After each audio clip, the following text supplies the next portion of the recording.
Panskura super speciality হাসপাতাল, সেখানে ধর্ষণ কাণ্ড। রাজ্য মহিলা কমিশনের পর এবার সেখানে জাতীয় মহিলা কমিশনের সদস্যরা নির্যাতিতার সঙ্গে সাক্ষাৎ করবেন। কমিশনের সদস্যরা কাল জেলা পুলিশ সুপারের সঙ্গে সাক্ষাৎ কমিশনের। এখনো পর্যন্ত ঠিক কি কি ব্যবস্থা নেওয়া হয়েছে সেটাই এই মুহূর্তে কমিশনের সদস্যরা জানতে চাইছেন। পাঁশকুড়া সুপার স্পেশালিটি হাসপাতাল এবং সেখানে ধর্ষণ কাণ্ডের ঘটনা, অভিযুক্তকে গ্রেফতার করা হয়েছে। তবে রাজ্য মহিলা কমিশনের পর এবার জাতীয় মহিলা কমিশন আসরে জাতীয় মহিলা কমিশনের সদস্য অর্চনা মজুমদার, তার বক্তব্য কি শোনাবো। পুলিশ এতদিন হয়ে গেল, পুলিশ কি কাজ করলো? পুলিশ আমি জানি অ্যারেস্ট হয়েছে বা কিছু, বাট ওদের কি আমরা অ্যাকশন টেকেন রিপোর্ট 72 ঘন্টায় চেয়েছিলাম, সেটা পাইনি।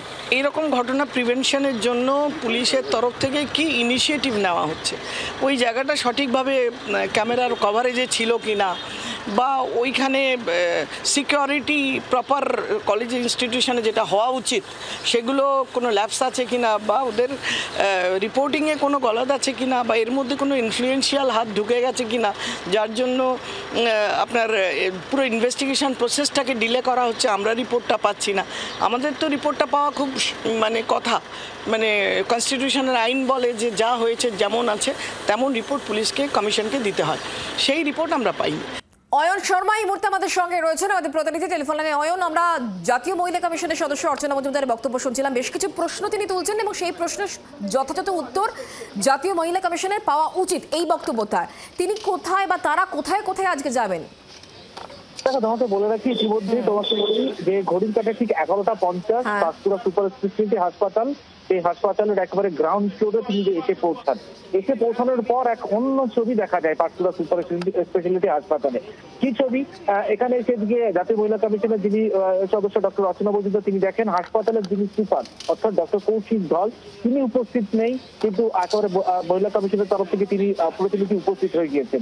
সেখানে যখন এই খবর পৌঁছায় একেবারে সরাসরি হাসপাতালের সুপারের কাছে, তিনি এসে একেবারে মহিলা কমিশনের যিনি সুপার সঙ্গে কথা বলেন এবং তিনি জানান যে তিনি একটি মিটিং এ ছিলেন, সেই জন্য তার আসতে দেরি হয়েছে। কিন্তু এই দেরিতে আসা, অপেক্ষা করা জাতীয় মহিলা কমিশনের তরফ থেকে তারা কিন্তু রীতিমতো কমিশনের সদস্য তিনি ক্ষোভ প্রকাশ করেন এবং তিনি বলেন যে কেন্দ্র থেকে একজন প্রতিনিধি আসছে, এইটুকু আশা করা যায় নাকি যে তিনি আসছেন, উপস্থিত থাকবেন। এরপরে কিন্তু দেখা যায় যে ডিআরডি অফিসারের তত্ত্বাবধানে ইতিমধ্যে তারা ফার্স্ট ফ্লোরে নিয়ে যান এবং সেখানে এই যে জাহির আব্বাস খানের বিরুদ্ধে একাধিক অভিযোগ রয়েছে। যেদিনকে ঘটনা ঘটে সেই সময় পরপর দুটি অভিযোগ দায়ের হয়েছিল। এই দুটি অভিযোগের দায়েরের ক্ষেত্রে একটি অভিযোগের পরিপ্রেক্ষিতে নির্যাতিতার পরিবারের সদস্য তারা ইতিমধ্যে এই পাঁশকুড়া সুপার স্পেশালিটি হাসপাতালে তারা উপস্থিত রয়েছেন। তাদের সঙ্গে কথা বলেন প্রথমত 12টা থেকে 12:30 পর্যন্ত, তারপর 12:30 থেকে মূল যে বৈঠক শুরু হয় হাসপাতাল কর্তৃপক্ষের সঙ্গে, অর্থাৎ হাসপাতালের যিনি সুপার ডক্টর কৌশিক ধলের সঙ্গে বৈঠক হয় এবং সেই বৈঠক। ধন্যবাদ। বাংলার আওয়াজ, বাঙালির আবেগ, জি 24 ঘন্টা।